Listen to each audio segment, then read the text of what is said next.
तो 2018 में जो SC/ST एक्ट में जो उसको कमजोर करने के लिए जो बदलाव किया गया, उसके बाद पूरे देश भर में जिस तरीके से 2 अप्रैल को एक बड़ा आंदोलन खड़ा हुआ, लेकिन उस आंदोलन के बाद जिस तरीके से सरकार द्वारा दलित युवाओं से लेकर जितने भी सरकारी कर्मचारी रहे हों, जिन पर मुकदमे दर्ज हुए कहीं, और उसके बाद विधानसभा चुनाव से पहले सारी पार्टियों ने वादे भी किए कि अगर वो सत्ता में आते हैं तो वो उन मुकदमों को उन पर विचार करेगी लेने के लिए।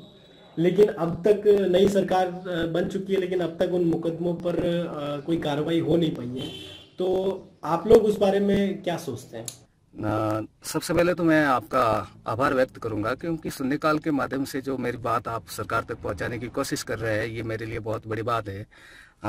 सबसे पहले राकेश जी, इस विषय पर कि लोग विधानसभा जो चुनाव हुआ है, उन चुनावों में राज्य सरकार ने चुनावों से पहले ये हम सभी लोगों को आश्वस्त किया था कि हम अगर सत्ता में आते हैं तो हम जितने भी 2 अप्रैल को जो मामले हुए हैं SC/ST एट्रोसिटी एक्ट के, और उन सभी मामलों को हम वापस लेंगे।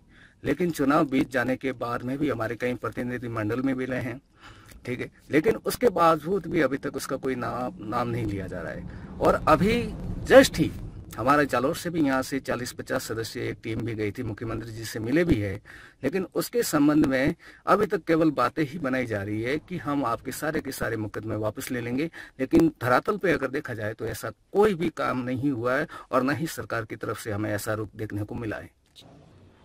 मुकदमों के बारे में समाज में कोई जागरूकता है नहीं।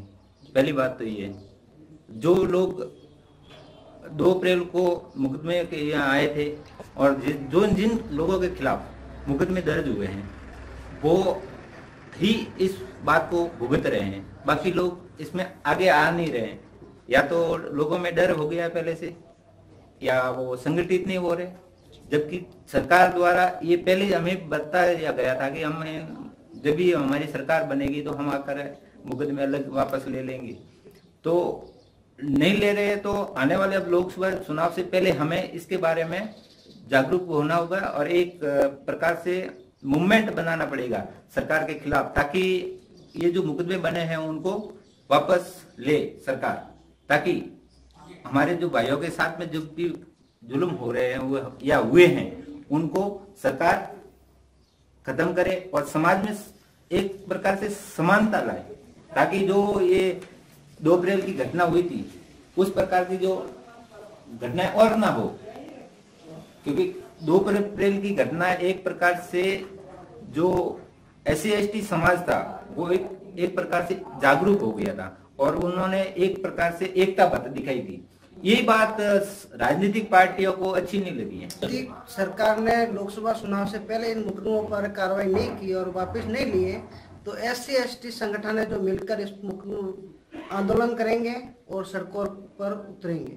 तो अब यहाँ का जो जालोर के जो युवा साथी है वो क्या सोच रहे हैं? अब इसको कब से क्या आंदोलन शुरू करने वाले हैं? अभी से जल्दी इस मामलों में आंदोलन करेंगे और जो भी SC/ST 2 अप्रैल के मुकदमे हुए हैं उनको जल्दी से जल्दी सरकार से मांग रखेंगे वो वापस ले, वरना उनको लोकसभा चुनाव में इनका परिणाम भुगतना पड़ेगा। तो अब जबकि अब लोकसभा के चुनाव भी आने वाले हैं, तो ऐसे में दलित युवा और यहाँ साथी क्या सोच रहे हैं कि सरकार पर कुछ दबाव बनाने के लिए कोई रणनीति बना रहे हैं?